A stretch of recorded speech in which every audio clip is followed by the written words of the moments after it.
Have you ever wondered, is SpongeBob depressed? Now, before you dismiss this idea as just another fan theory, we want to make it clear that this discussion involves some serious themes. We'll be talking about mental health, specifically depression and emotional distress. These topics are explored within the context of an animated series, but they can still be sensitive for some viewers. We'll start our journey by examining key episodes in SpongeBob Squarepants. In the Have You Seen This Snail episode, it's a deep story about how SpongeBob gets so caught up in his paddleball game that he totally forgets about his pet snail, Gary. This isn't just about SpongeBob being distracted, it's a bigger message about how sometimes we get so focused on one thing, like our goals or our phones, that we forget about the people or pets in our lives. As SpongeBob keeps playing, he doesn't notice that Gary feels neglected and decides to leave. This part really shows how Gary's leaving is like a quiet way of saying he feels ignored, something a lot of us might feel when we're not getting the attention we need. When SpongeBob realizes Gary is missing, he gets super upset and starts searching everywhere. He puts up flyers and asks people if they've seen Gary, which really shows how much he's starting to understand that he messed up. He's feeling guilty and desperate, and it's all about him facing the bad stuff that happened because he wasn't paying attention to Gary. There's even this really touching part where SpongeBob goes on TV to ask for help finding Gary.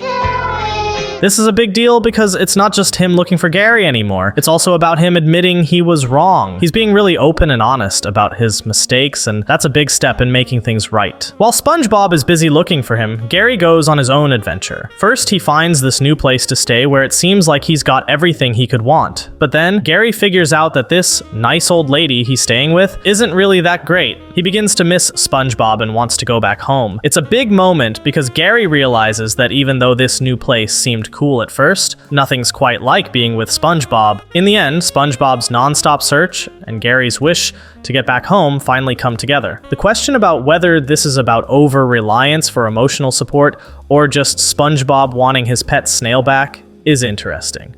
It might be a bit of both. The compulsions associated with OCD can consume a significant amount of time and energy. This can interfere with a person's ability to carry out daily activities, work, and maintain relationships. The frustration and disruption caused by OCD-related behaviors can contribute to feelings of hopelessness and sadness. This pattern can be shown in the episode Pickles. SpongeBob is usually a super confident fry cook, but when Bubble Bath says SpongeBob forgot the pickles on his burger, SpongeBob's whole world gets turned upside down. SpongeBob takes this small mistake really hard. He starts doubting himself big time, and his self-confidence just crashes. I better get on home and rest my brain. Which way do I live? He gets super focused on making sure the pickles are perfect, thinking that if he can just get that right, he'll prove he's still a great fry cook. This obsession with getting the pickles exactly right is kind of like how someone with OCD might feel. They can get really caught up in small details and feel like everything has to be perfect. It shows how a small thing can blow up into a big deal in someone's mind, especially if they're dealing with something like OCD. As the Pickles episode goes on, SpongeBob's behavior changes to this. Mr. Krabs, hello. Do you how do? And this kind of intense focus and the anxiety he feels about it are pretty similar to what someone with OCD might experience. SpongeBob also loses sleep over this pickle issue and can't seem to let it go, even though Mr. Krabs tries to help him out. This shows how someone with OCD can get really stuck on certain thoughts or actions, and it can cause a lot of stress and upset. The episode wraps up with SpongeBob facing Bubble Bass and finding out the pickles were hidden in his mouth all along. This moment helps SpongeBob get his confidence back. It kind of shows him overcoming his obsessive behavior, at least in this situation. But it's important to remember that this is a cartoon show, so it's not a super accurate picture of what OCD is really like in real life. Still, the episode does give a bit of an idea of how obsessions and compulsions can affect someone's life, even though it's in a funny and over-the-top way. So, while the Pickles episode is meant to be funny, SpongeBob's behavior in it does have some similarities with OCD, making it an interesting, though exaggerated look at the condition in the context of the show. The idea that SpongeBob's driving test failures could be linked to PTSD is an interesting perspective to consider. In the boating school episode from season 1, we see SpongeBob preparing for his 38th driving test. He does great in the written part, but driving is a whole other story. What's intriguing is how well SpongeBob drives when he's getting help from Patrick over a walkie-talkie. This raises questions about whether SpongeBob really can't drive or if there's something else going on. It seems odd that he'd do so well with just verbal instructions if he truly had no driving skills. As the episode goes on, SpongeBob almost passes the test, but he ends up admitting to cheating and fails on purpose. In later episodes, we see SpongeBob showing off some pretty impressive driving skills in different situations, like driving blindfolded and driving well under Tony Fast Jr.'s guidance in The Hot Shot. This kind of contradicts the idea that he's just bad at driving. Could it be that SpongeBob has PTSD from his previous 37 driving tests, making him unable to drive properly around Mrs. Puff? I can't see! I can't see! My pants! While it's a stretch, it's an interesting theory. It could suggest that SpongeBob's issues with driving tests are more about anxiety and stress related to past failures, especially around Mrs. Puff, rather than a lack of skill. This perspective offers a deeper look at SpongeBob's character and how past experiences can affect our behavior in surprising ways.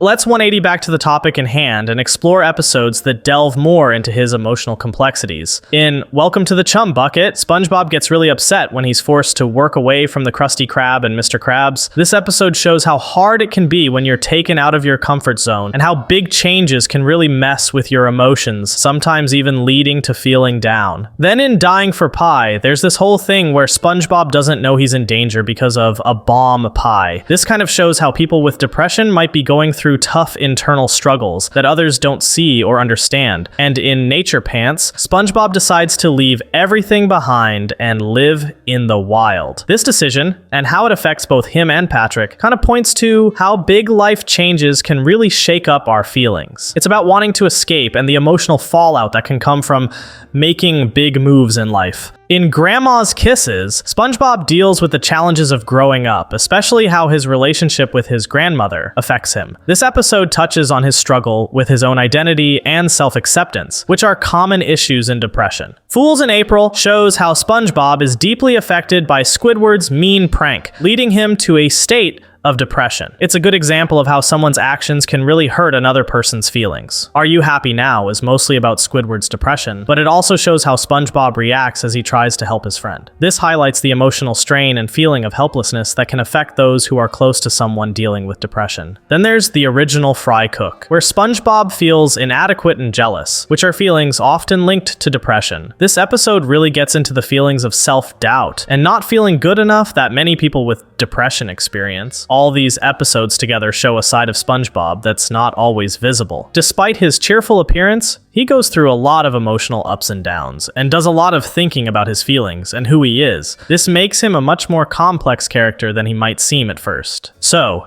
is SpongeBob depressed? SpongeBob is not depressed. He gets depressed, which is different. These episodes, with their varied yet profound explorations of emotional pain, loss, identity crises, and existential struggles, paint a picture of a character who, despite his outward cheerfulness, often grapples with deep emotional challenges.